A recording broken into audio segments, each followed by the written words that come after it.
from Hoover Street in the building. And I gotta say where you from because they so intrigued with that. I don't know why, but Right. it is what it is. So, what's up, Lil Rag? What's going on? Man, just moving and grooving, trying to wake the game up a little bit. You know what I'm saying?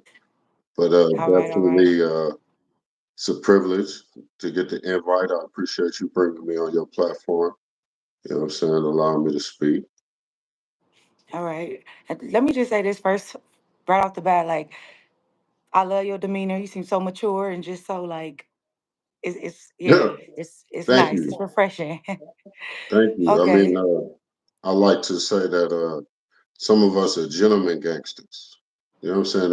Everybody don't have to be a hard body to represent something. You know, but I represent my character, who I am, um, and try and be upright and of valor and all that. Just because I got a pass in the streets don't mean I wasn't raised right, or I don't have, I'm not a gentleman. I don't have those type of traits and qualities. But yeah, yeah, like you Yeah. said, we can keep it cool, or we can get off into some old gangster shit. You feel me? Like So that. either way,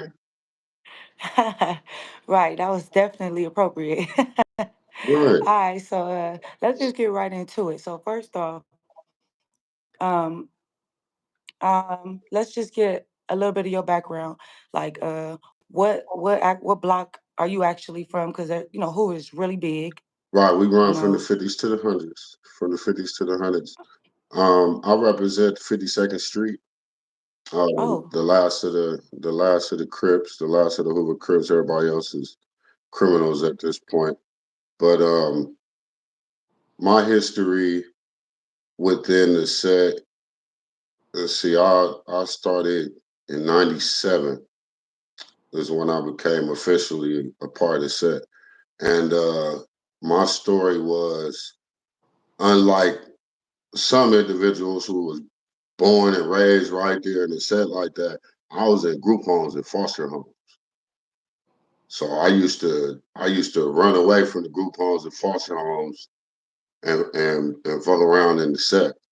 And that's how I became a part, because I was running away from situations in my lives and sleeping on the homies' couches, or posted at the store, or posted at the park till wee hours of the night, just trying to find somewhere to be other than in that environment. So that's how I came about uh, moving and grooving. But yeah, I'm from the '50s.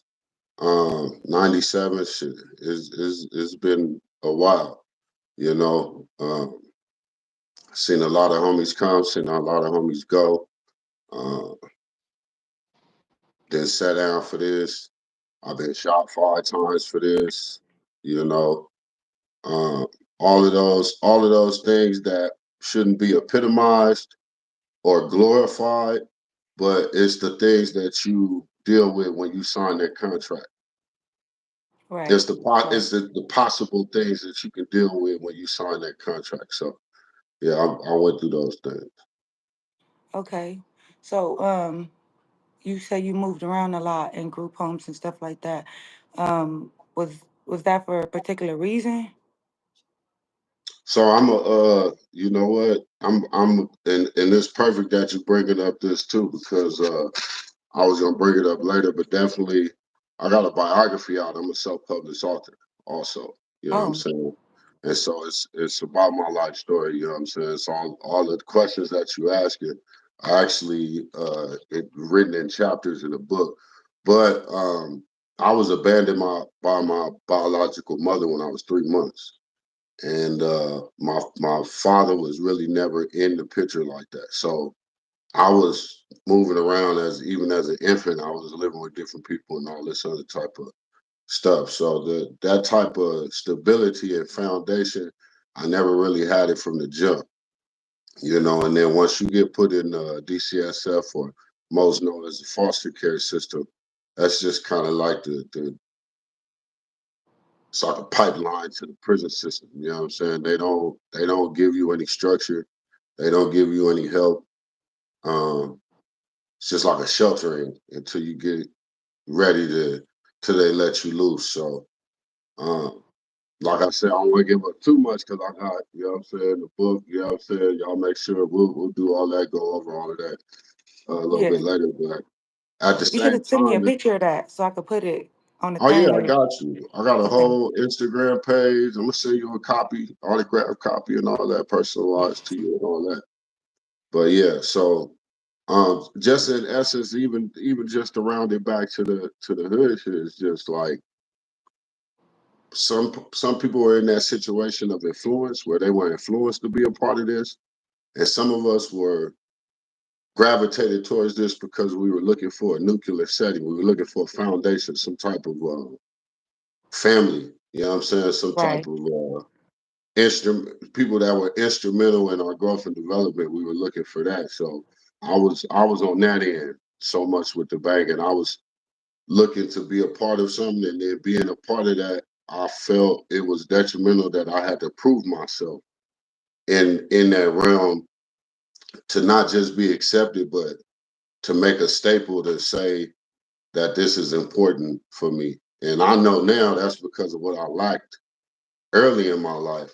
But at the same time, the alliances and friendships and the loved ones that I built in this connection, I wouldn't trade it. Right.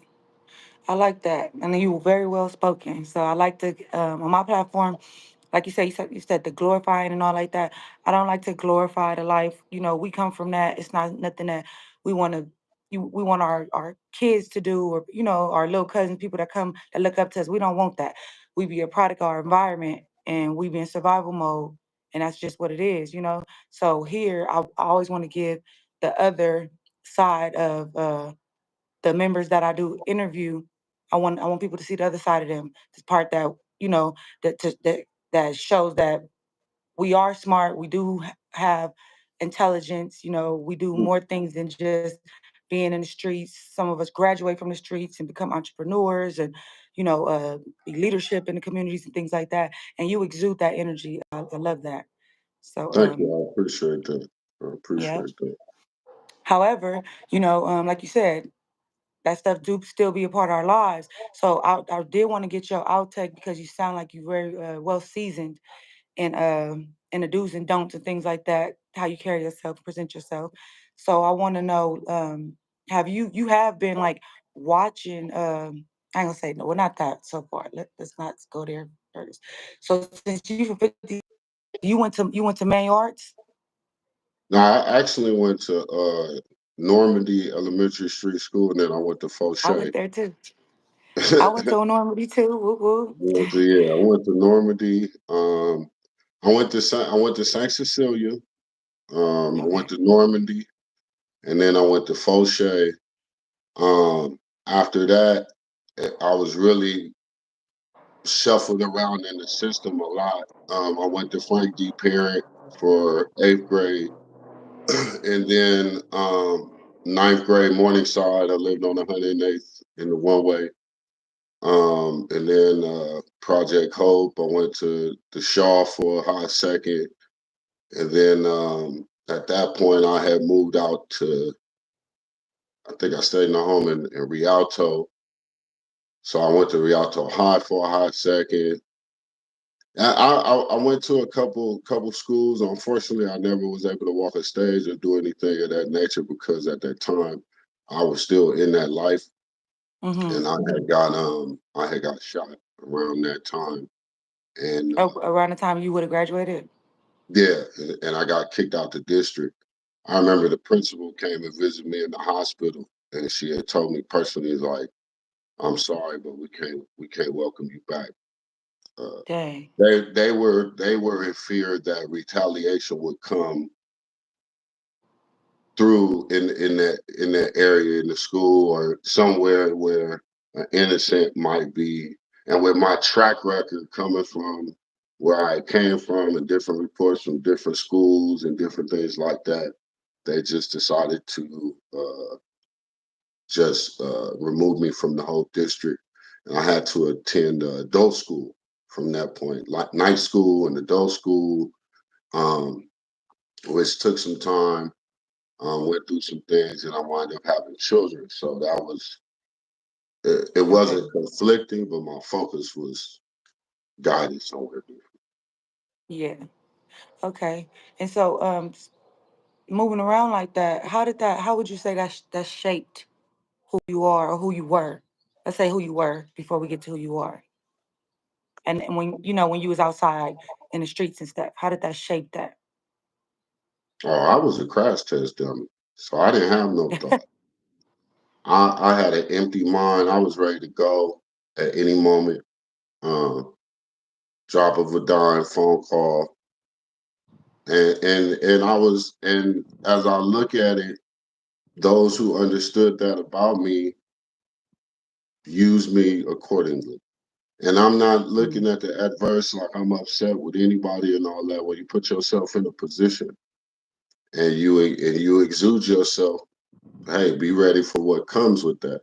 But I wasn't focused on anything. The the mother figure that I did have in my life, um, my grandmother, who was she was there. She was the most influential. I wasn't raised completely with her, but she was there most of the time. She passed away early, and that also just threw me more into a deeper depression on top of what I was going through. So I didn't have no thoughts. I was just ready to go at all times. Um, I had a shortened C for I had a I had a thought of short life expectancy, meaning I seen so much going on around me, so much death, and so many people being locked up, and so many people disappearing around me. The thought was I wouldn't make it to the mall, so I'm gonna do the most today, type of thing, instead of doing what my grandmother used to tell me, which is you live for today, but you plan for tomorrow. And I right. never did the planning. I always did the living for today because I mean we're going to funerals every other week. We got T-shirts. We got going car washes. We going to more funerals than graduations. You know what I'm Hmm. saying? I'm wearing more rest in peace shirts than congratulations for graduating shirts. And so I'm like, I'm thinking to myself, I'm not gonna live this long. So let me just go ahead and go all out, you know. Yeah. Thinking back on that, like, how do you like if you could tell your younger self anything, just right here where you at that mind space where you thinking back on that, what would you tell your younger self? Learn discipline. Learn discipline. I didn't have any discipline. Mm, Uh, and my definition of discipline is doing what you have to do no matter if you want to do it or not. And I've always been bright, inquisitive. I've always been articulate. I've always been able to articulate how I feel and what I'm saying and make people understand it. I just didn't have the discipline within myself to stay focused on the things that could have exposed my qualities and traits to the best of my ability. I use those traits and those qualities to try and connect with something and other individuals. I was trying to use everything I had to impress, to engage, to connect, to fill a void within myself instead of focusing on me and my possibilities and capabilities. Because like you said, ain't no difference. I got plenty of cousins, homies, homegirls, grew up right next door. They never joined anything. They never participated in any criminal activity. Never done none of that. They did what they did, you right. know. And so there's no excuse. A lot of times there's no excuse for actions, certain actions or inactions. What it is to me, it's about accountability, taking accountability, understanding that you may have made mistakes, correcting those mistakes, and trying your hardest not to repeat those mistakes. That's taking accountability. And I didn't really understand that until I had something to focus on, something to live for, which was my children. Right. A lot of times that's what get us focused is them kids for sure, for sure. So I'm Hmm. glad, and a lot of times people it don't get a lot of people focused. So I'm happy that that made you get focused. You know what I'm saying? Shoot, got on the Right. right path. So being that you are so like more mature and things like that, um, but did you spend any time in jail or anything like that? I've done county time. I've done some county time. I've never done any. Never been to the penitentiary. I ain't got no number or nothing. But yeah, I've made my mistakes and done some things and had to sit down a couple Hmm. times. But So what? Okay.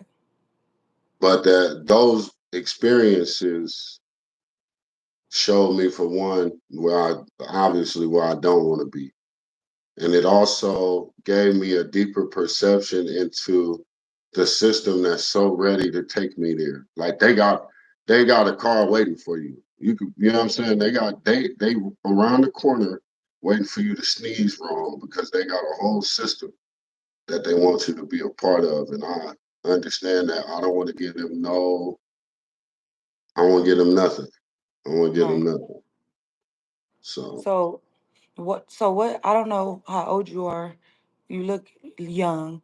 Um, well, but thank what was? you. Shit, I'll take it. No, I'll be 40 in September. Okay, you look really good.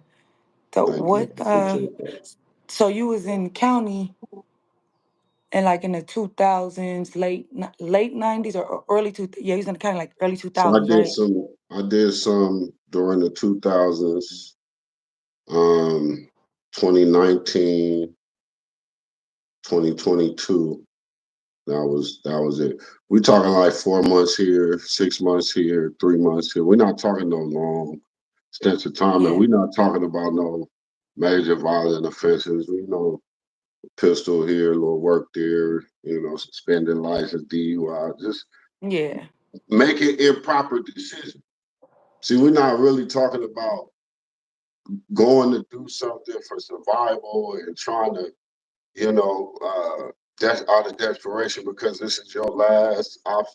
No, we're talking about people that's just not making uh, intelligent decisions, and you paying the consequences for it. But the thing about it is the consequences we pay are way more harsher and way more dire than other individuals. So it's really important that we understand that it's a system that's like a spider web. It's just waiting for you to get caught in that one, Right. you know. So what was? Can you tell me like when you first start going like in the early 2000s? Like what was the county like? Did you ever like end up on that 2000 floor where all the neighborhoods and stuff? Nah, I didn't No. wind up there. When I went early at that time, went to the Dino first, and then when I got transferred over there, it was for a short time. I wasn't even in the mod that long, and I was with a couple of the homies. You know what I'm saying? So it wasn't like that type of scenic situation. And I'm gonna say one thing Okay. too: the way I conduct myself, like in this interview, and the way I've always been that way, even Oh, as a okay. younger man. Even as a younger man. So when I come into certain spaces, the energy be different. I've had minimal times where I've been like pressed and really stressed to do X, Y, and Z, not just because of the background that people know, okay, he already with their business, but it's just like the integrity and the way I hold myself. A lot of individuals be like, okay, bro, you be on some different stuff. And they don't even go there with me, you know. Mhm. I peep Mhm. things, I watch things, I have conversations with individuals. Shout out to the homie Skull. Shout out Gumby. Shout out, Smack. Shout out everybody from the turf, from the 50s, nifty 50s to the hundreds, and all of that jargon. I talk vividly with a lot of the homies, but we share insight and we try and have deliberation and solution based conversation, and not try and spread gossip and try and spread uh, deceitful intent and sow seeds of it and deceitful intent towards the homies, because this got to be a unification type of thing. We can't even post up on the corners and blocks no more. Gentrification got shit messed up. It's not the same. It's not the same as what it was. The focus got to be different. but we can still be rooted in what it is we came from, and rest in peace to all the homies that's gone and all the homegirls that's gone over this shit. But at the same time, this shit gotta morph into something different. You know what I'm saying? So when I look back at that time and sitting up in there, I was just looking at the struggle and trying to understand, like, nah, this is not where I want to be, but this is a slave ship, and my brothers is locked to their beds here, and a lot of them ain't gonna never leave this motherfucker. So how can I represent my brothers here in a place they'll never get to, and be do diligently focus on being the best representation of them that I can while I'm here. So Yeah. that's why I speak with integrity. That's why I speak with poise. That's why I have valor and all these other type of words that seem to make you, nah, nigga ain't smart. I can cuss and all that, but I choose to use other words to describe how I feel and my emotions other than just cussing or being negative or being, highly intenseful and animated. Sometimes speaking needs to be soft, calm. Communication needs to be direct and adequate. And you need to be able to articulate what it is you're really trying to say because somebody's listening to you. Right. I love that. Really, I really do. So, so being that you said that, right? I'm sure because you make music and stuff like that, so I'm sure you tapped into, you know, this the viral stuff that go around. Because when you know, Mhm. in the industry and stuff like that, you do have to keep up on things. So how do you feel with like, when you see gangbangers on the internet now and conducting themselves in the way that they do at this point? Well, How make you? I got the diss track out now. I mean, I had to tell somebody this the other day because they actually said, "Man, is this serious?" Somebody called me like, "Is it serious on that level? Like, is it a problem?" I said, "Look, I'm a hip hop artist. I was rooted in rap and lyricism, Project Blow, Team Backpack, all that type of stuff. Always been in the background with this rap stuff. So when y'all want to bring the streets and the gang banging, because right now it's trendy. It's Hmm. Hmm. trendy to be to hold those mannerisms. It looks good. It's sexy. It's vibrant. It's current. You know what I'm saying? To to Yeah. to come with that gang hood swag, everything about switches and money and degrading women and over sexualizing women and all this other stuff, right? So if we gonna keep it in that realm, okay, well let's keep it in the original realm where it is. And I'm a hip hop artist. So like right now I got a diss track out for Whack 100, Game, 6ix9ine, Blueface, all in one Mm. song. And this is due to um my conversation that I had with Whack 100 on the 508 podcast, where he displayed some negative things, you know what I'm saying? And I was like, okay, well, you're a manager of artists. I'm a hip hop artist. We're gonna keep it in the realm of hip hop. If this was the 90s, if this was the 80s, 70s, if it was the 80s, we'd be pop lock battling. If this was the 90s, we'd be somewhere doing a, freestyle battle. The 2010s, they were dancing, so dance battle. So we gotta keep this in the realm of entertainment. And just like I had to tell the homie, I said, look, I've said it many times, said on the podcast, I don't endorse or promote violence. Right. I don't threaten individuals into violence. I'm not here to arise negativity. What I'm here to do is speak the truth, to be honest. And if the way that it's presented to you triggers you, that's not really that's not my issue. But I'm here to keep things in their own lane. So since the conversation was gravitated around music, I kept it music. And we're Mm. gonna keep it music. We're gonna keep it out the streets. We're gonna keep it away from the realm, and we're gonna keep it music. But the state of bringing all of this hood stuff into the music, this fatty, trendy type of stuff that is alluding to the fact of glorifying this type of lifestyle. My thing is like, okay, when is it gonna switch? How long Right. can we continue to tell these kids that it's cool to go to jail? It's cool to be on drugs. It's cool to over sexualize your women. It's cool to demasculate the men. It's cool to live under a capitalistic emotional because money is now tied into the emotion. You ain't got Mm, no money, you got a badass attitude. You arguing with everybody in the house. Don't talk to me right now. But let you have some money. You smiling, everybody good. You know what I'm saying? That's capitalism. That's you right. not being able to be regular and human. And when you tie that into a desperate young individual who's thriving for respect, they're trying to gain their rites of passage. They look, the world is telling them they're nothing without capital gain. They're going to become desperate. They're going to put themselves in situations that are harmful. Young ladies who understand that the world has over sexualized them and forced them into a position to where now they have to judge themselves on things that they wouldn't even normally do. I have to put on eyelashes. I gotta wear the hair. I gotta do this because the status quo in society and the culture says that if I don't, I'm less than. If I don't, then the man won't talk to me. If I don't, then she gonna talk about me. He gonna say this, and those are societal pressures that have become societal norms. You can't raise children in that type of dichotomy. You can't bring up children and expect them to flourish and produce healthy fruit when socialism has taught them that aesthetics and cosmetics come before integrity and valor and values. You know what I'm saying? It's just Absolutely. like replacing Big Mama Sunday dinner for McDonald's.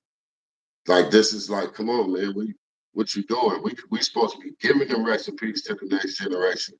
Right. Y'all just got the cookbook sitting on the shelf, dustied up. Y'all ready to go get the Hungry Man mini meal. But the kids can't flourish and survive off the meals. They need Big Mama's recipes. So, but yeah, I don't mean to, the No, that was flesh, but insightful. That was good.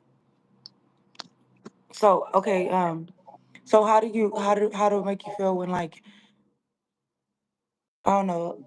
Have you been on No Jumper before? I just recently did a phone interview. Um, Adam called me last Monday. So I did the Viral Way podcast. Adam seen it. He called them to call me. And that Monday we did like a 20-minute phone interview. Now I'm scheduled next time I'm in that area, I'm scheduled to go have a sit down interview with them. Hmm. Um, but I also understand the exchange. They're drama filled. It's a gossip podcast, you know what I'm saying? It's just that's what it's about. It's as the world turns, guiding light, all my children podcast. That's I understand, but a tool is still a tool, and a mode of promotion and a platform to be seen as still one. So I'm gonna take advantage of the opportunity. I'm an actor. I'm a self-published author. I do music, and I'm also a single father. So I'm doing everything I can in every way. And sometimes the enemy of my enemy is not my friend, but the enemy of my enemy is the person I use to get at my enemy. I like that. So, what was the discourse between you and Wack 100 on that 808 podcast? On the Rack 100 on You the said, Robber Way. "Oh, that's the podcast you had Yeah, so back I in." was on the Robber Way. I was doing a guest spot on the Robber Way. Me and this nice young lady from Florida, and we were actually on the discussion about back on Fig because I had Okay. some discrepancies with T Real, Oh, I was gonna get into that. and Yeah. yeah, that situation. So in the midst of engaging in that conversation, WAC 100 calls in to them to talk mess to them about whatever they got going on. And Okay. some things that just didn't sit right with me were brought up. I engaged and started to engage in the conversation, and he just started like, "Who is that? Who is that?" So I'm like, J. Real the Runner. See, I ain't never heard of you. I ain't never heard of you. So I'm like, go research. So he's like, oh, I'm looking you up right now. You stealing people's name. This is a hard. What do you say? This is a difficult way for you to try and enter the game as a new artist. You should be humble. X, Y, and Z. Right. So I'm thinking to myself, like, bro, my first show was in 1999. in Los Angeles doing music, the seven to sevens at the World on Wheels, at the church on 11th Ave when Nipsey we do the backyard things. Like I've been around here for a long time in the LA Mm-hmm. scene, and I've never seen you. That's what I tell you. I've been here a long time. I can call a lot of individuals that have been in this LA music scene for a long time, and I never heard of a Whack 100. Not up until Adam and No Jumper showed up. That's when we heard of you. And you've already been caught flashing badges out your wallet. You've already been slipping up, people seeing your badge while you're at the restaurant and all this. Now you're trying to make excuses. You come in to me as an industry plant. You come in to cause ripples, to pit people against each other, to continue to spin the narrative that this culture that we have is destructive and violent and not cohesive. And you got individuals like myself that see this as a tool that we're gonna use to get our people right. But as long as we got individuals like him coming in, and then you got artists, like I said, you not a rapper. So my thing is this: if I'm 6'3", 200 pounds. If I get Whoa. into it with you and you 5'1", 105 pounds, me and you not gonna go squat. I'm gonna go get the homie that's your size. Just like I would hope Right. you would go find somebody. That's one of the rules of Hoover. We always look, it's unfair because we always seem to win. That's why it's Yeah. unfair. But we always play fair. We always fight fair. It just seems Okay. unfair because we always win it. But that's neither here nor there. But that's why I told him. I said, look, I'm not going to engage with you. I'm not a manager. I really don't do what you do. If I was a manager, then I would challenge you to a managing competition, but you're a manager of hip hop artists. I'm a hip hop artist who came up in an era where we deal with this specific type of thing, specific type of way. We take it to the booth, we take it to the bars, we do our research, Right. we do our homework, and we put out the diss track. And that's how we do. We just seen that represented through Kendrick and Drake. What I'm saying? We just seen that whole Yeah. era being brought back of how quick you can respond, what the tracks sound like, what's the homework, what's the content. And nobody threw one punch.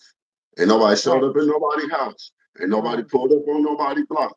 No, none of that type of stuff. So the understanding that this is how we're gonna deal with this, but I'm gonna take the first step. And so went to the studio that weekend, put the track down, did the graphics, put it out, and it's getting traction. But the thing about it is, it's just I don't really, I'm not concerned if the song blow out or not, blow up or not. My thing is that it's out. What I said I was gonna do is done. I keep my word, and at the end of the day, that's what I'm about. They call me the realist for a reason. Right. So I listened to that track. That track was funny. I liked it. It was catchy. You know what I'm saying? Why you didn't join your mama hood?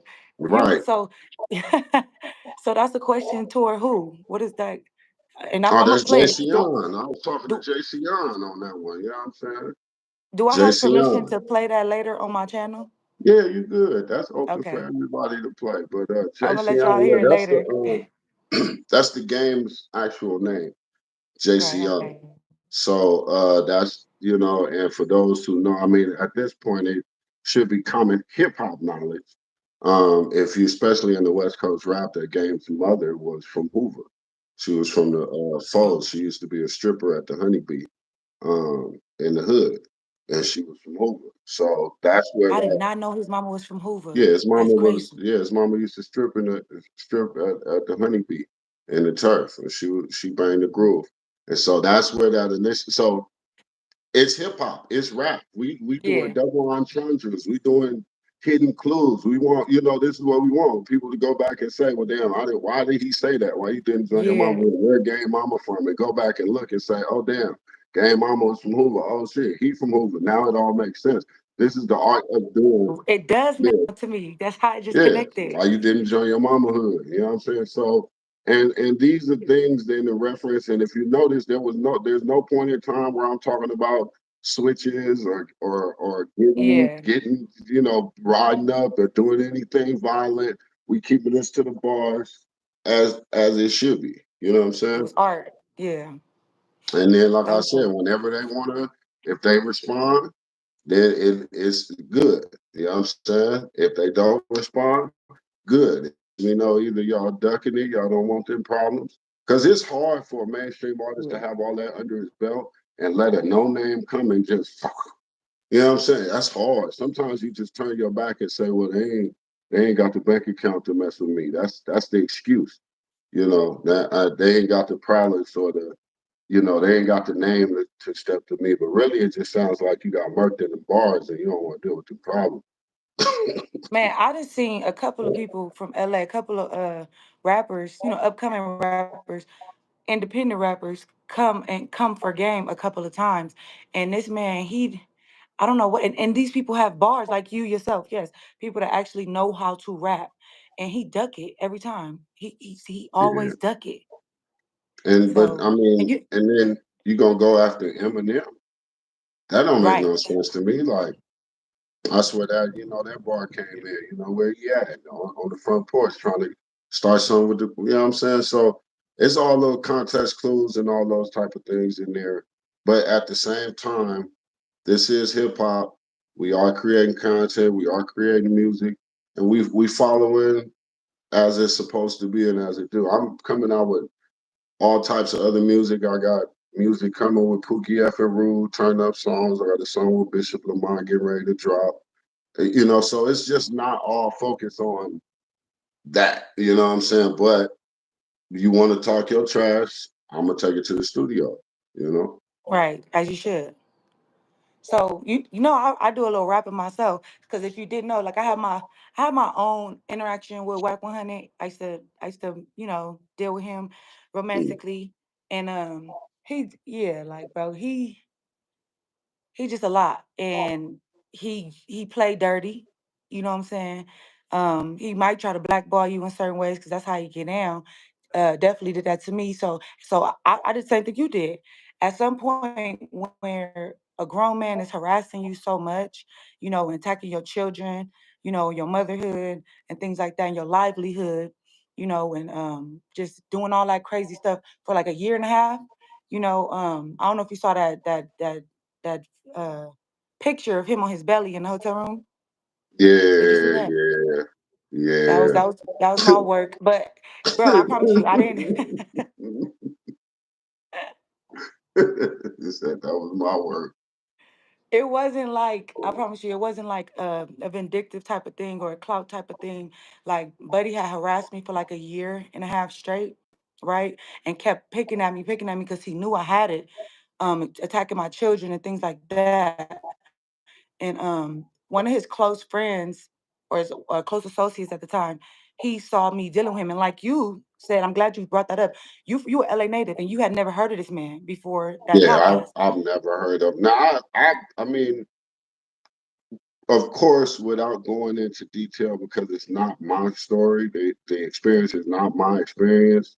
But of course, we got homies that have had experiences with him and dealing with, certain stuff and how he tried to kick up dust between us and other neighborhoods for just because he needed someone to watch his back at certain point in times and the manipulative type of things I've heard the stories about. And so I understand there's been a presence, but Yeah, as the way you making it seem is as if you've always been here, bro. I've never ever right. seen you up until like the last couple years or so.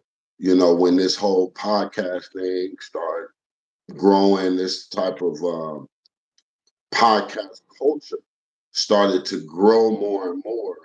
This is where I see you, and like I said, all you do is divide. You come through and trying to separate people and plant these seeds to start up BS. And I guess that's just your niche. If that's what it is, that's how you get down. That's how you get down. But don't direct any of that towards me. Do your research on me because I can't be blackballed. I can't be. There's nothing. There's no smut on my name. There's no where you can go. Turn up nothing. Ain't no open cases for you to run and tell nobody about. So there's nothing that is tarnished and blemished anything on my record or resume. So, and I think when individuals like that encounter somebody who doesn't go, who knows how to handle themselves, who know how to talk, like I said, who know how to articulate themselves. You can't just talk to me any type of way and then I'm gonna go flying off the handle and say something weird and crazy and wild, because that's the reaction you're used to getting. You're used to baiting people into setting themselves up to look a certain type of way. And you know, Right.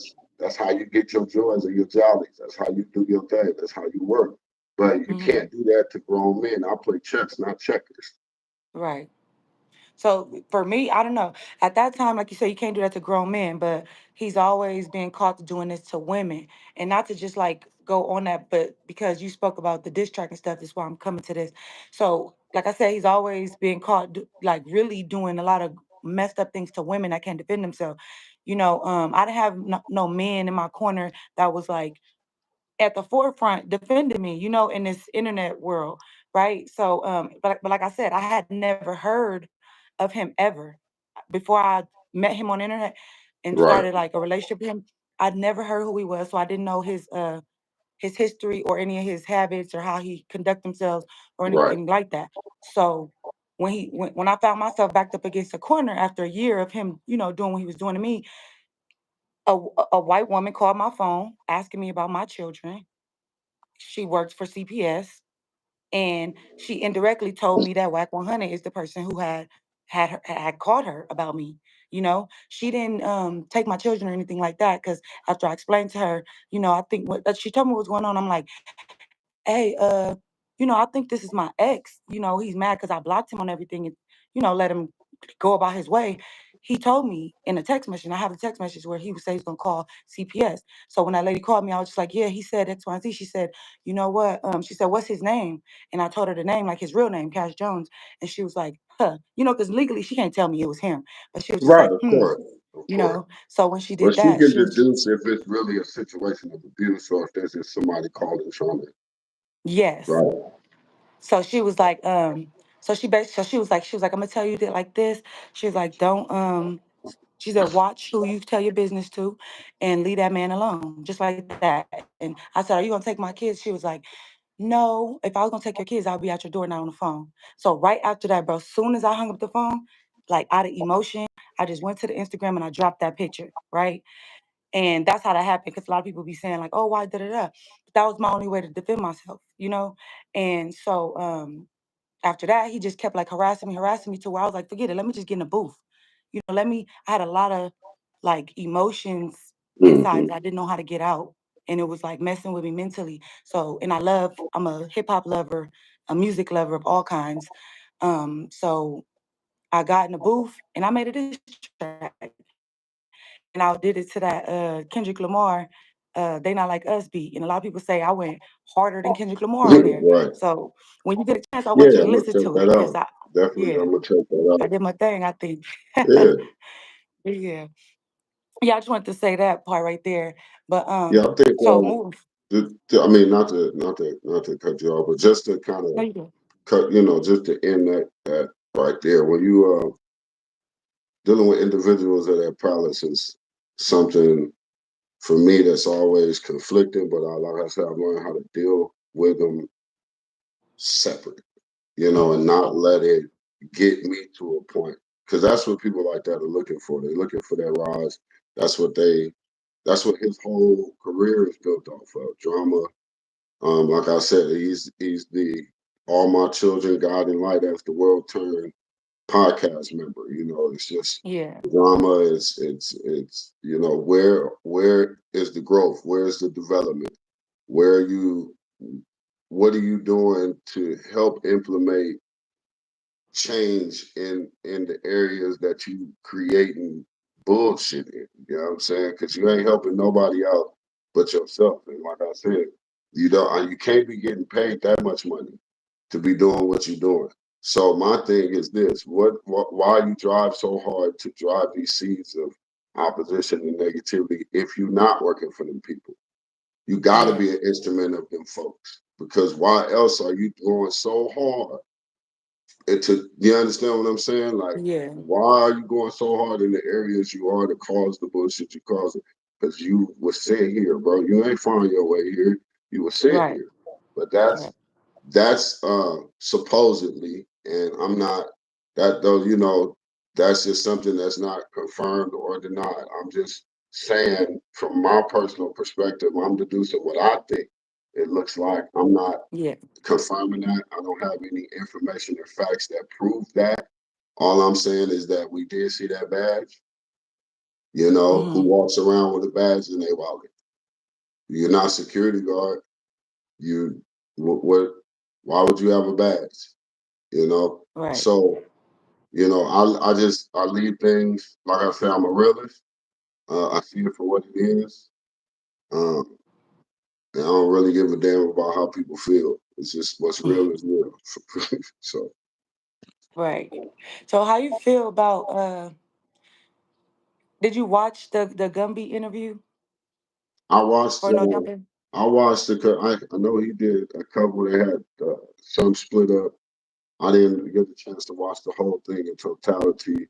Because I function with the homies, so it's like Yeah. a lot of this stuff that they talking about is it is geared towards certain things that I personally don't have nothing to do with. Like I wasn't there. Mm-hmm. You know what I'm saying? I'm third party hearing it like when it happened like everybody else. So, but yeah, I chimed in. The homie, the homie. He's very charismatic. He's very animated. But he's also passionate. About when he get serious about something, he get passionate about it, as many of us do. So Right. So, cause I don't know, Gumby definitely a character. I ain't gonna lie, he scared me a little bit, just a little bit. He scared me just a little bit. yeah, the whole Um, homie ain't gonna do nothing. He ain't gonna do nothing.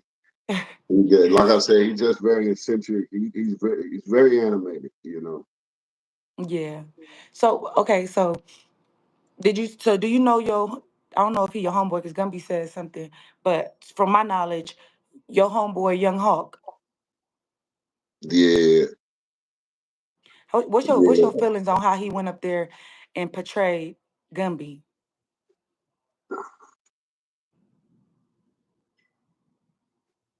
I think first of all, I think people shouldn't speak on shit they don't know about. That's what I'm gonna say. Mm-hmm. First and foremost, secondhand information is different. And if when somebody telling their story or putting their shit in the words that they putting it in, you should, you know, feel that. But when you getting secondhand information, you kind of like just speaking on some shit you really, really don't know about, you make yourself look a certain type of way. But on the other end of the spectrum, I'm looking at the fact that it make us look like we against each other. We can have these type of we can have this dialogue in the house. We ain't got to be in the street. It's a lot of people that's looking at the situations and they saying to themselves, okay, that's how they conduct. They full of drama too. They full of this shit too. Like homies can't even get along with each other. This story going on, that story going on. And I just look at the situation like, look, bro, before social media, before podcasts, before all that stuff, we would have meetings. What happened to the meetings?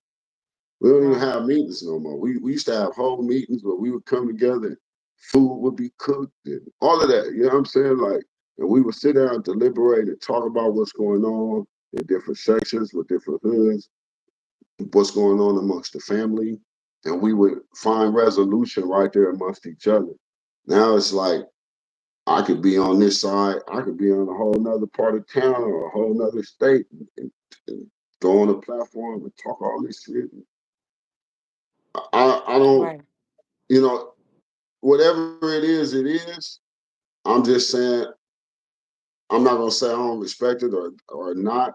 What I'm saying is the way you conduct yourself and go about yourself is how they gonna view the hood, the homies. Mm-hmm. Mm-hmm. So you negate a lot of times brothers like myself from the turf that'll come up here and speak well and be able to hold it and conduct themselves in a certain way that show a certain thing. They can always turn and be like, oh look, they getting into it over here. They really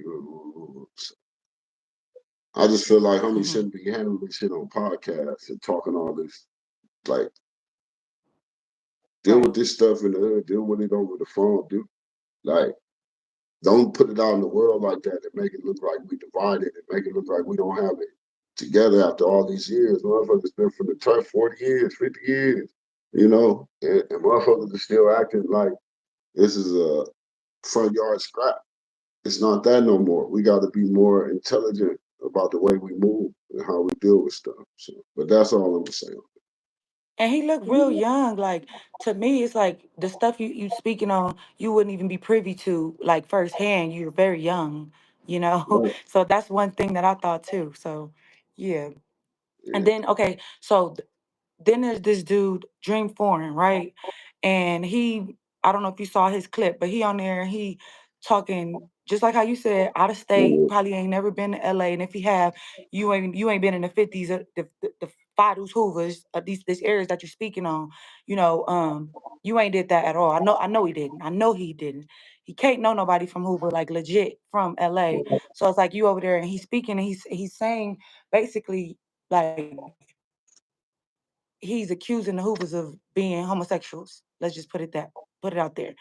And I did comment on this thing. I'm like, where you get this information from? Like, where'd you ain't even from our section, let alone you ain't from our area, let alone our section. You know what I'm saying? So, and he like, yeah, the fake side told me or whatever, whatever.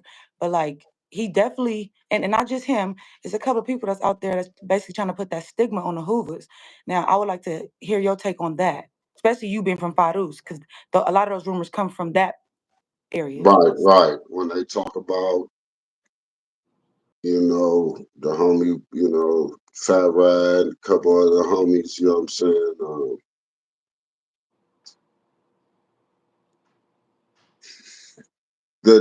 It's not a difficulty to speak of, but it's a delicate situation because, first of all, I'm going to say this. Whatever actions a man display, he doing that because he is that. It don't have nothing to do with what he represents. That's who that man is. That's what he do.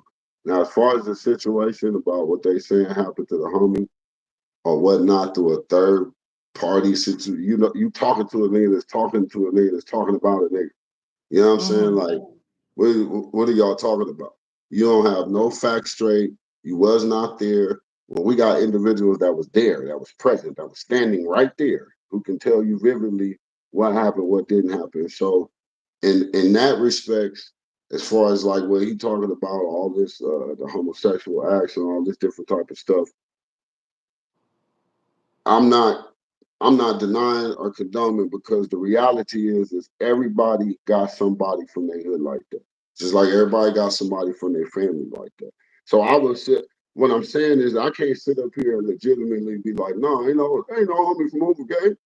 I can't do that. You know what I'm saying? Mm-hmm. I can't do that because regardless if we know it or not, if they open or if they down low or whatever, somebody like that from every culture, every community, every race. You know what I'm saying? So I'm not. I don't. And then I don't want it to be looked at as gang members or people who are affiliated with this type of life, or even just men or black men have this stigma of homophobia and all this other stuff because that's the reality that motherfuckers don't want to talk about. Motherfuckers want to shoot around what they're doing, but we don't want to deal with the real topic and conversation of this homophobia. But at the same time, what I'm gonna say is that until it come from the horse's mouth, until the person who actually went through it, who did it or got it done to them, until they open up, until they tell their story about what the truth is that they experienced, that's bogus. It's bogus. Mm-hmm. You come on a platform and you talking about some shit that you don't know. Just like I said, you don't know what you're talking about. And there's a certain point in time where this situation will be there will be repercussions and Mm-hmm. consequences. But we live on this internet. And this is like the homie said, this is the safest place on earth. This is Disneyland. You come over here and say whatever you want and be a million miles away from who you're talking about.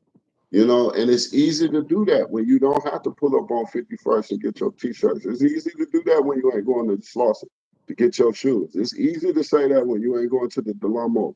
You know what I'm saying? Or you know, or the Carson swap meet or whatever. You know what I'm saying? It's easy when you ain't gonna pull up at that gas station and see the person or see the people that you jaw jacket about. So I would just say for those who are watching that situation and think it's any truth or validity to that, wait until you hear from the individual that experience. Don't go off of what somebody else saying. You know what I'm saying? Don't go off of what somebody else trying to sow seeds. Get them facts, you know?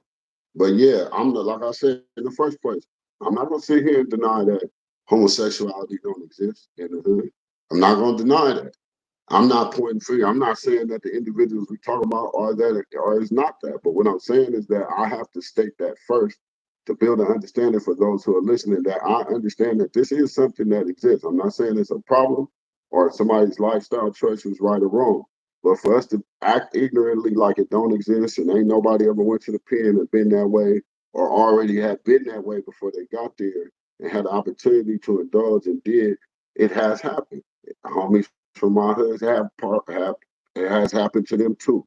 So I'm not saying this specific situation, but what I'm saying is I'm not denying that this hasn't been past accounts from my hood to everybody's hood, everybody's Right. family, everybody's situation. So But yeah, I mean, I hear what you're saying. So it's clear because I was gonna ask, have you ever like seen it firsthand? But it's obvious to me right now that you probably haven't. Like you ain't seen that going on. no. The stories, like I said, the stories, other people's experience, you know, you hear the stories or whatnot, and from the people who were actually there. But me myself, no, I've never experienced that from a place of the hood or being affiliated with the Hoovers in any type of way. I've never seen that type Okay. uh, of act, you know. And so, what's his name? Dude, what's that one dude name? The dude. You know the dude Milk that do YouTube. He said he from 7-4 Milk, and I think Gumby did an interview and said he made him take the 7-4 out his name or something like that. But you know the podcaster, the YouTuber, I I'm guess. not familiar with him. Okay. Well, he a white boy that I guess got adopted and was raised, 7-4 Hoover, and I don't know. He was like, I only brought that up because earlier I did an interview yesterday with Baby Tannic from Anthens, and he Mhm. was like jealous, I guess, because Gumby. I think he was jealous because Gumby recently put it out there and was like, yeah, this dude Milk, he ain't from the hood. Uh, XYZ, he ain't never did nothing for the hood or whatever their discourse was. And Milk was kind of mad about that or whatever, but he definitely took the 7-4 out his name because Gumby said, yeah, I made him take the Mm. 7-4 out his name. And he tried to act like Milk that Gumby didn't do that, but definitely somebody did because you took it out your name. You ain't calling yourself that no more. So Right. on my post, mind you, I've never had a internet interaction or any type of interaction with Milk, right? And he comes on my post on Instagram where I tagged Baby Tannic, and he like, so you could just hear it in the as I'm reading it. You can hear the tone. So you're interviewing a gangbanger for what again? And I just told him, I'm like, bro, chill out, stop hating, because I talk to gangbangers or gang members, should I say? I talk to gang members. You talk about them, so I understand why you upset. You know, I have a privilege that you don't have. You know what I'm saying? Right. So yeah, Right. The that's all I wanted to interaction bring is that up. different. Yeah, the interaction is very Right. different. We don't, Y- and that's why I tell people, man, stay in your lane. There ain't no traffic there. Ain't no Right. traffic in your lane. Right. When you get in other people's lane, that's where you start bumper to bumper, having accidents, missing your exit, all that shit. Stay focused in your lane where it ain't no traffic, and do your thing. And Exactly. like I Exactly. was saying when I first, you know, when we first came on, you know, it's a privilege to be invited up on the platform, simply because you given the space for individuals to come on here and talk and be open and give their truth. You know what I'm saying? And show that difference because are you interviewing another gangster? Yeah, who gangster Crip this time? But you'll Right. never know it unless you would never know it unless I told you because I don't conduct myself and carry myself in the way that you've seen on TV and movies and these music videos. Your ideological view of what a gangster is. I'm all of that in essence of what I've done and what I can capable of doing, but it's not how I have to carry myself. It doesn't have to be my Right. demeanor. I don't have to. I don't. I can walk in a room with a suit. You would never know that I was from Hoover. When I open my mouth and speak, you would never. I don't. I don't have to cuss. I don't have to use cuz. I don't have to say groove. I don't have to do any of those things. I do Right. that in a relaxed state when look when I'm comfortable with it, it's like when you go home or if you speak a different language. When you're around your family, you speak a different language. It's like when you go to work, you Yeah. talk different than when you come home and talk. You know, I talk the way I talk when I'm comfortable in the environment I'm comfortable in. Why do I need to personify something for you or for this person or for anybody else when I could just legitimately articulate what I'm trying to say to you in a way that you understand. And when I get back home, I can cuz and groove and all this other type of stuff, you know. But when I'm Right. out in this world, I'm representing myself, I'm representing the homie, I'm representing everything. You know what I'm saying? I'm representing black men in general. We already got this stigma that we ignorant, we don't want to do nothing but we lazy, we all we want to do is just wear big old chains and sell drugs, and we just put the white, we hide the white women. All these stereotypes that's been on us for over 100 years are still being personified. So let me be the one that's different. Let me Right. show different. You know what I'm Yeah. saying? So it is what it is. But like I said earlier, we can keep it cool or we can get into some gangster. Don't ever get it twisted. I still come from where I come from and I still stand for and represent something that's solid in a foundation. But all of that Right. talking, all of that all of the agitating and the negative energy and the planting the seeds for separation and all this other type of shit, bro, I'm not with that. I don't get in with that. Yeah. Yeah. I agree with you there. And what I was gonna say, so okay, which one I wanna go to? So let's get into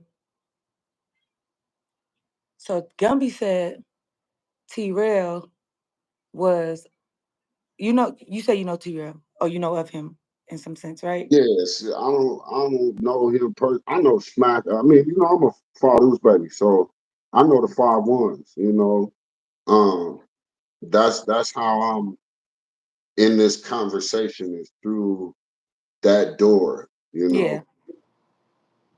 know, So basically what I was gonna ask was, but so you know who he is. That's all I want to know. So knowing who he is and knowing that he came from No Jumper, correct? You know he came from No Jumper, right? yeah, Okay. So he was up there doing all the stuff with Adam and stuff like that, and then they had to fall out. T Rail went his way, right? Now that T Rail went his way, he came our and way. He right, didn't go his way. He came our way. But right, that's cause what. But yeah, yeah, yeah, yeah, yeah. we gonna get to that. Yeah, so definitely came your way, and after he left, the temperature up there, I think, kind of changed because when I was watching it, I didn't see T Rail like really like banging Hoover up there. Like that wasn't his main like attraction, for his personality, from what I witnessed, right? So when he left, now you got all of the he got back on Fig. He made a podcast called Back on Fig. So Yeah. it's like, okay, so it kind of makes sense why you calling it Back on Fig, because you was on No Jumper. So and you was being whoever T Rail is. And then when y'all split ways, like you said, you came our way. You went to the Hoover way. So now you back on Fig. So it kind of makes sense. It's ironic to me that you call it Back on Fig. However, I think I seen something or heard something came to me, said, I don't know if you said it or something like that. Basically, um, they were saying basically, T Rail was gonna have to like kick in, or not kick in, or at least be, if he was gonna attach his platform to the Hoover Hood, then he needed to play his part, or the Hoovers was basically gonna let him know he needed to detach his platform from Hoover. Is that true? Well, That is true up until the point of the last part, which is, you know, could seem a little threatening, but it was no claims of a, it was no point of a, or, do this X, Y, and Z, or this will happen. That Or he never came should, about. maybe. Right. Or he, But the okay. conversation, the first half of the conversation, I've said it, a couple of other homies have said it, but I definitely did say it in direction to T Real because let's start off where you started with the no jumper. So you on no jumper, you got AD over there, Smack over there, y'all, ruminating, doing what y'all doing, and then y'all get into it. Y'all get into it with the white boy, y'all get into it, Adam or whatnot, what's going on. And now y'all got conflicting views. Y'all decide to go start your own stuff and call it quote unquote back on Fig, right? And like you said, the temperature changed over there after that. It went from orange to powder blue. Because what did Adam do? He just started bringing on everybody from neighborhood because that Mm-hmm. was the opposition to everybody who was just in the building, which was the gang of Hoovers. So Yep. you pulling a whack 100, oh, let me go get the enemy of my enemy to now buddy up with. That way the Hoovers don't come up here and try and do something to me. Mm-hmm. We know that tactic. That tactic is not new. Um, my thing is this. So through the line, this is how I believe. Through the line of Smack, obviously being Schoolboy Q's brother, obviously being on Top Dog Entertainment, the affiliation with Kendrick Lamar, and just the whole TDE scene, and how it resonates through the school, especially the Schoolboy Q side with the Hoover part. So with so many eyes looking towards Figaro already, it was easy to build a platform on the Fig foundation, especially when you're dealing with somebody who's so beloved like Smack. You know what I'm saying? Yeah. Who's so accepted and beloved like Smack. T Real been around and got affiliation with, a couple cats from the hood that put him on initially with the no jumper shit, you know what I'm saying? And that fell out. Whatever was going on with him and the other homie and the big homie, that fell out. And then him and Smack decided to put this together.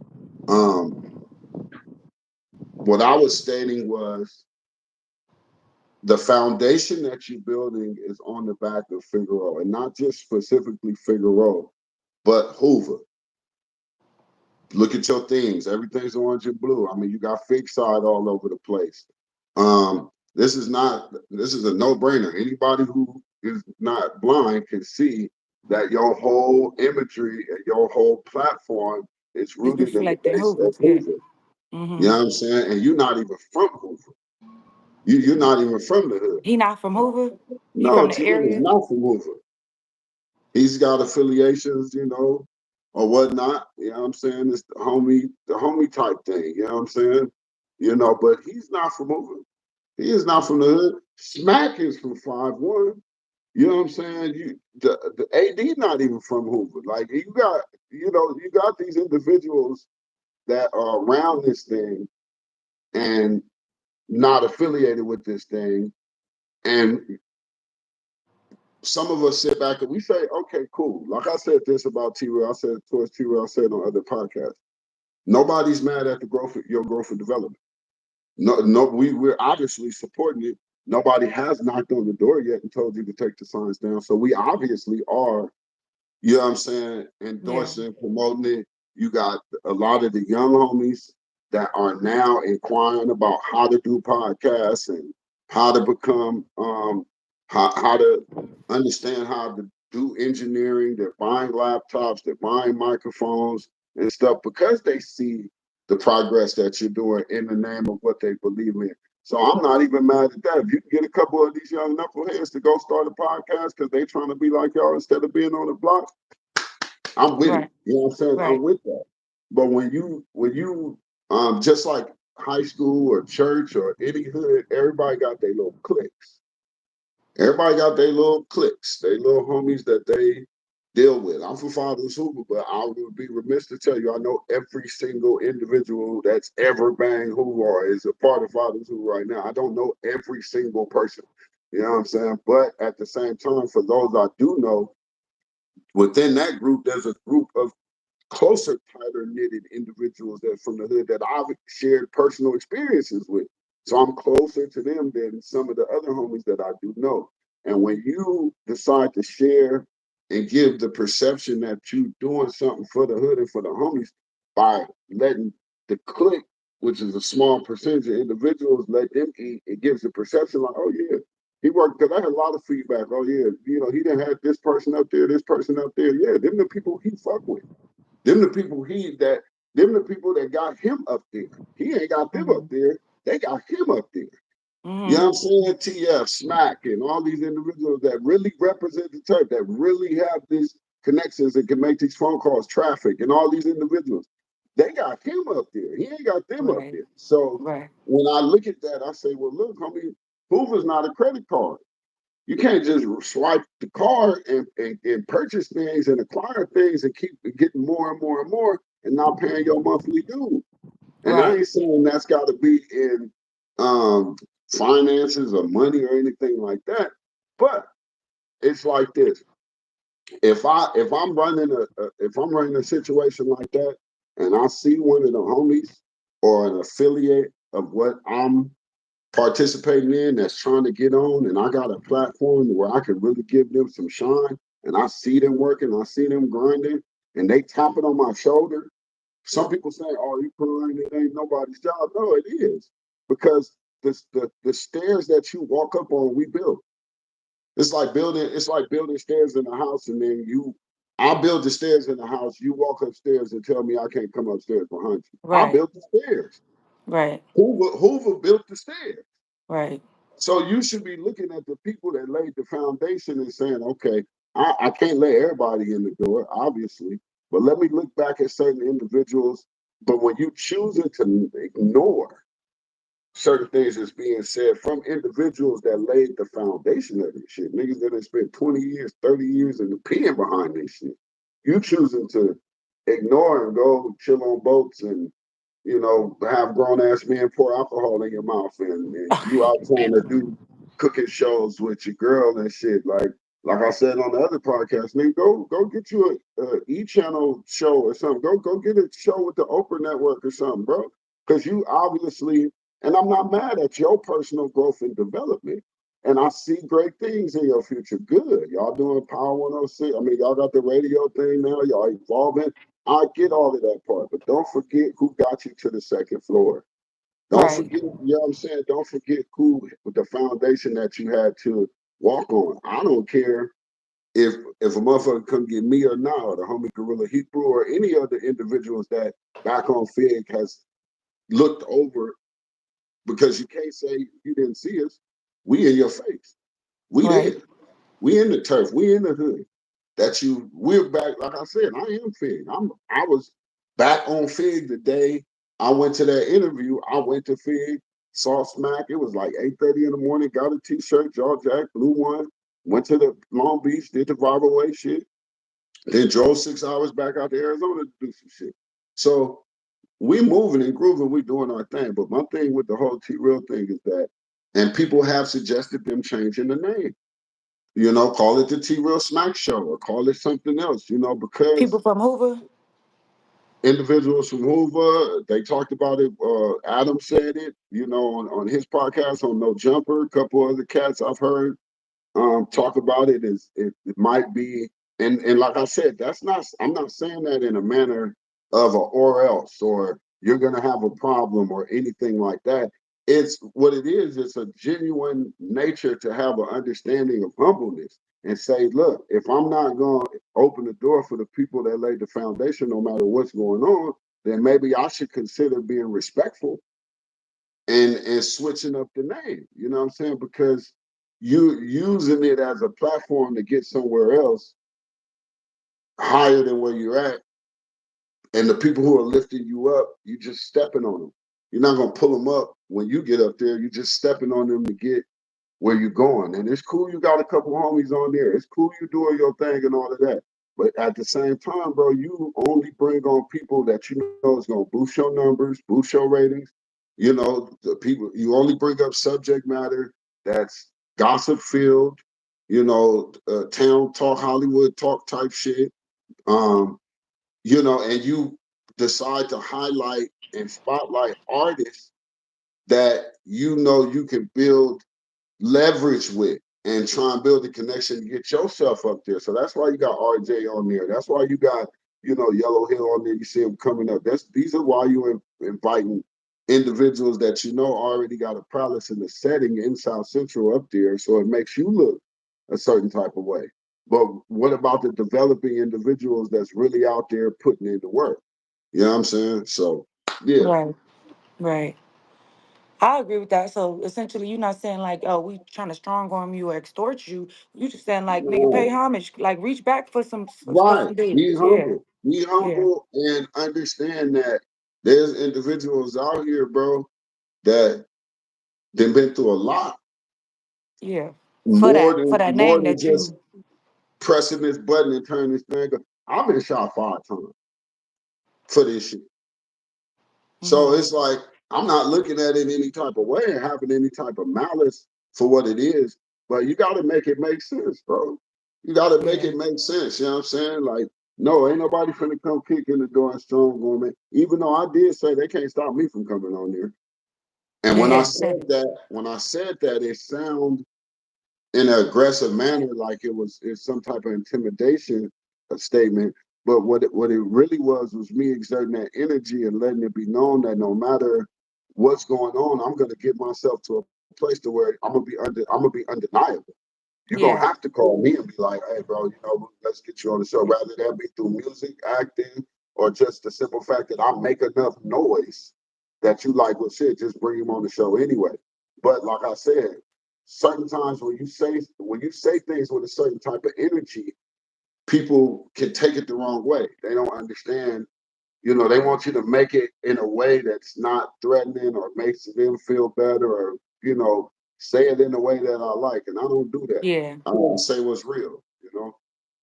So do you feel like Gumby said he feels you? Do you feel like the Hoovers have been blackballed in the industry? I think at a certain point in time, I think for a long time it was that way. I think through the 90s, the 2000s, and a good part of 2010s, it was like that. And look, I'm going to say this, and I understand the dynamic between us and the neighborhoods. So when I say this, it could sound, I don't want nobody to take what I'm finna say out of context, but the Hoovers really started to get that shine after Nipsey left. You know what I'm saying? Yeah. The neighborhoods, let's just be honest, the neighborhoods that ran the West Coast rap game since the night from the 90s to up until Nipsey passed away. There's not a time in that maybe 25-year block where neighborhoods where somebody from neighborhood wasn't on top. Snoop, But you Daz, wouldn't. Corrupt. You wouldn't. Hmm? You would still feel like that when I mean y'all had Tiger putting on for the Cuz ain't from Hoovers, the hood. but he was putting on for y'all. He had all y'all in the No, video. Tiger was using the hood to get to where he needed to get. This is another T Real situation. Okay. Tiger was and I know, I mean, the homie H Crown was Tiger's bodyguard. He was the reason that Tiger was able to even move around and be affiliated and shoot videos and be here and be there. And that was all through the homie. Tiger never had those ties, and Tiger never had those affiliations. He never grew up in that atmosphere.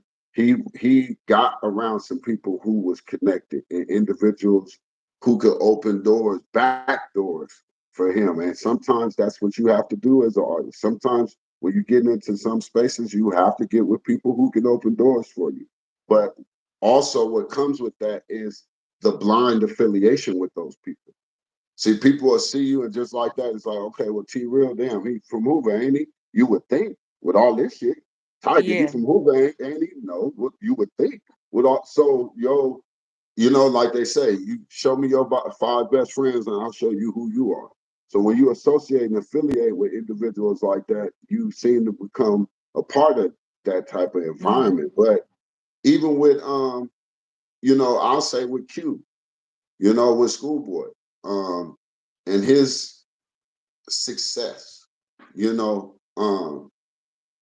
rooted deeply in Hoover. Don't always talk about the hood. Has always displayed, where he's from and stood up for that type of for our environment in our section, gave back and did things like that. But his career during just even matching it up with Nipsey, because we all the same age. You know what I'm saying? We all around the same. We all 80s babies. So we all Mm, got here around the same. And I'm talking about like Schoolboy, Nipsey, myself, certain individuals. We all came in that same time frame.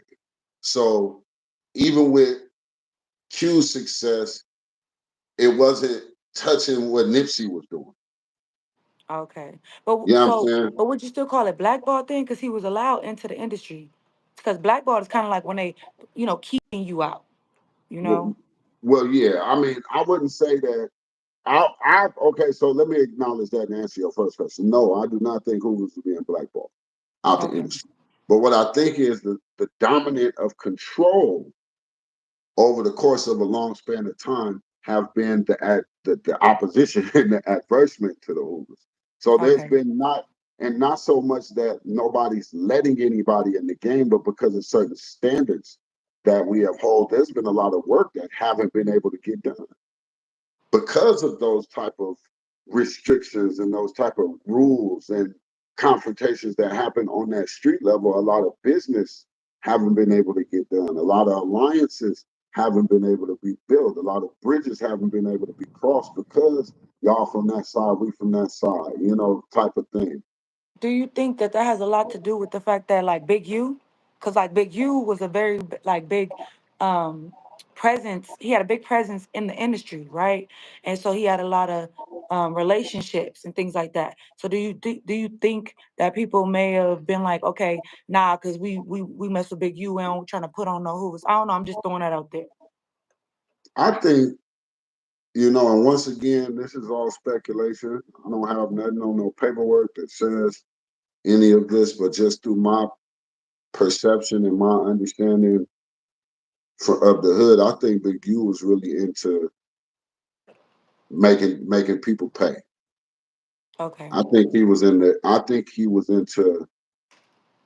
that type of route. I don't think he was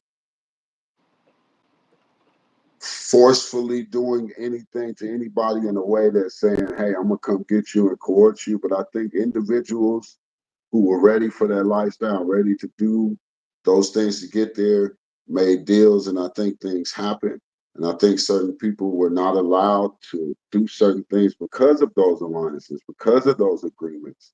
You know what I'm saying? Certain people were shut out because of those, because other things had to happen. And so, like I said, I'm not from neighborhood. I don't really speak on neighborhood business like that. But being an artist, being born and raised in South Central in this time, being in the same place as Big U many, many, many times, um, I think that there's a place where we gotta stop. We gotta look at this music and this hood shit. We look at it like this, like it's all Yeah. mushed together, right? We gotta start realizing like what's entertainment, what's music, what's hip hop, what's whatever, and then what's this real like hood shit. You know what I'm saying? This real, because it gets mixed up, and it's like Figaro. It's like, it's the hood, but it's the whole stroke. And Right. it's not easy to be a gang banger, a gang member and a pimp. Like that's a conflicting ass, and you got to share that same space. And I know people in that world understand what I'm saying, but that's conflicting. You know what I'm saying? You're trying to bang the hood on the same corner that but niggas try to pimp pros on.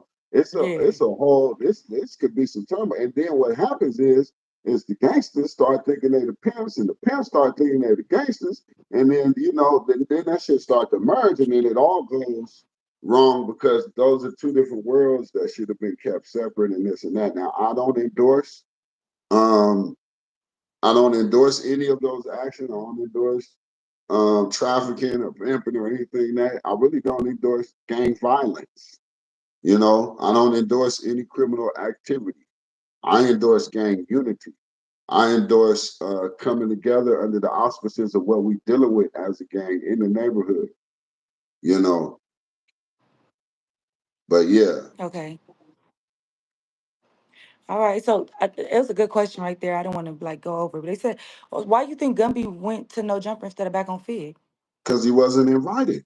This is what we was talking about. This is the whole. Okay.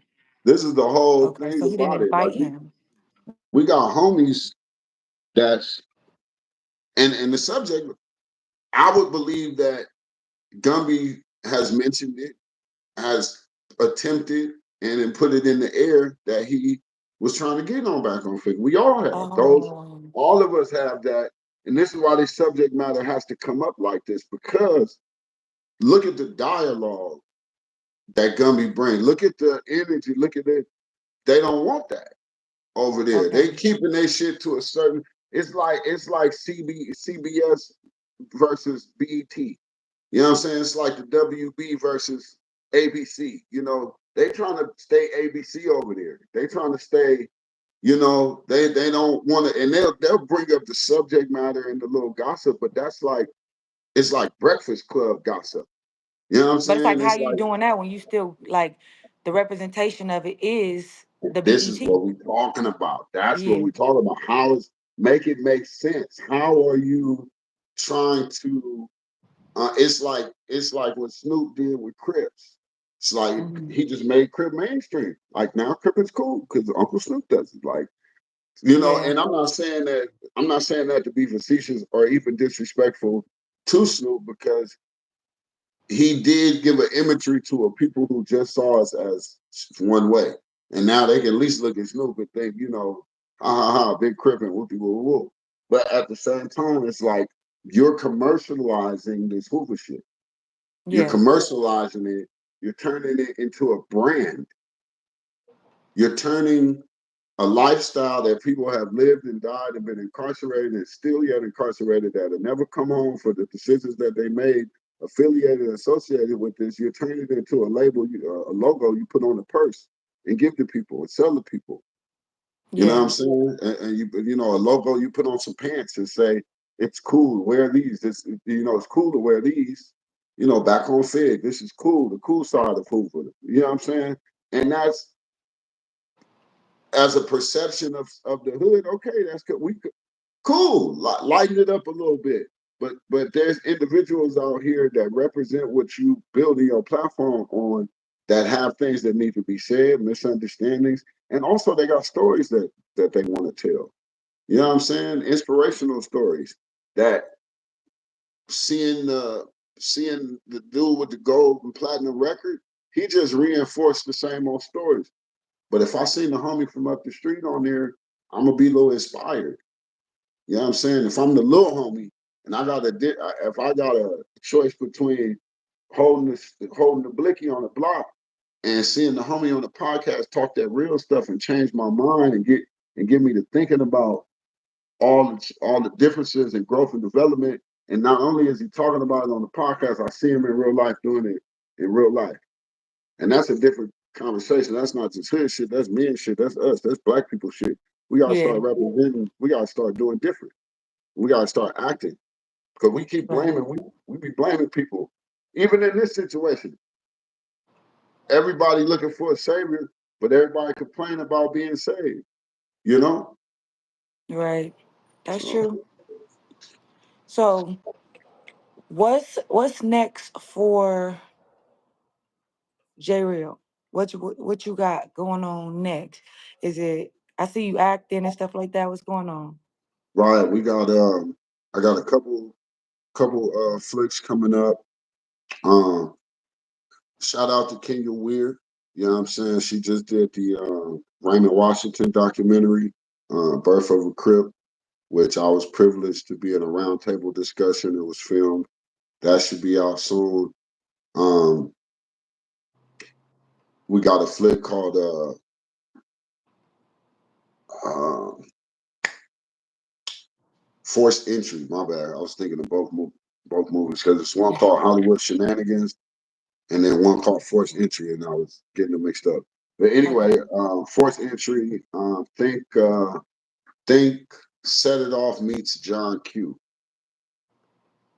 Oh. Yeah, yes. Five females putting in work, but all in the name of of one of them's child who need a heart transplant, Nice. and they That came. sounds interesting. Yeah, and it turns in, it's that, they go out for that first leg and then it just turned into some whole other stuff. And so I have a small part. I'm very humble and blessed to even be to get a call about it. Also with the other flick, it's small parts, but small parts turn to big parts. So we shooting that right now. We're doing the music. I got two tracks coming out. One with Pookie F and Rude. Um, Shout out to him and all the work that he been doing, representing the West. I got a single with Bishop Lamont coming out soon. Um, and just I'm always continuously working, dropping freestyles and things like that as far as the music is concerned. And then also, like I said, I got the book out, self-published author, Landon No Pity, a South Central story. You see that other guy on the back of it. That's him. And this is available on Amazon, BarnesandNobles.com, and you can even find a copy on Walmart.com. Or anybody, you can put my name, J Real, the realist. I know it's Lil Ragg because we're going, about what we were talking about, but J Real, the realist. Um, you can search me on Instagram or Facebook or anywhere, and then hit me in the messenger if you want an autograph copy. I'll send you a personalized autograph copy. You'll see the tags when you go to the Queen's page and check out the recaps of the interview. You'll be able to see the tags and stuff. So, other Okay. than that, I just want to give my shout outs to the homie Skull for plugging this and making this cracking happen. We actually got we in the dungeon cooking up some stuff. We got some stuff coming. Me and him. So definitely look out for that and just staying focused. Like I said, I'm a single dad. I got three kids. So, staying focused, trying to be the example. Okay. Well, do you want to drop your Instagram link so they can know where to find you? Or Um, Wait, do I? I don't know. It don't let me type. It says I can share. It won't let me. It won't let me type anything either. But just J Real, DA Realist. Um, that's on all my socials. I keep mine all the same. I don't switch names. So TikTok, Instagram, all of that. Or you can just Google me, J Real the Realist. Um, Definitely go check out Why You Didn't Bang Your Mama Hood. Just drop that. Uh, That's fire. definitely. Yeah, definitely go crib walk in your mama kitchen to that. You know what I'm saying? Get a bar. And yeah, that's pretty much it. Y'all will see me on I'm gonna do the No Jumper interview probably in a week or so. So y'all see me there. Y'all gonna see me around talking like I'm talking, trying to show a different side and show that, we still gentlemen gangsters out here, you know what I'm saying? Right, right, right. Okay, well, again, thank you for even agreeing to do my show. I appreciate you. Um, I love your music. I was tapping in on your Instagram. So I'm gonna actually share that on my YouTube after this so they can hear what we Okay. talking about. And yeah. So this was a great interview and salute to you, brother. I wish you nothing but success. And yeah, keep Thank doing you, what you're Quentin. doing. I appreciate Yep. it. All right. All right. So again, thank y'all for showing coming out, supporting me on This Ain't That, the Mika Love Show. This is another great, successful interview. You know what I'm saying? Make sure if y'all haven't already, tap that like button. Subscribe if you haven't already. Hit that notification bell so you can be notified every time I go live or drop some more content. Shout out to all my mods, Keyway, Sherm, Big Up, Champ. And again, we'll see y'all here same time next time. But just like I said, follow me so y'all can see when I post the next one. Next one gonna be Gumby. We'll have Gumby in the spot and we're going live. All right. Peace out.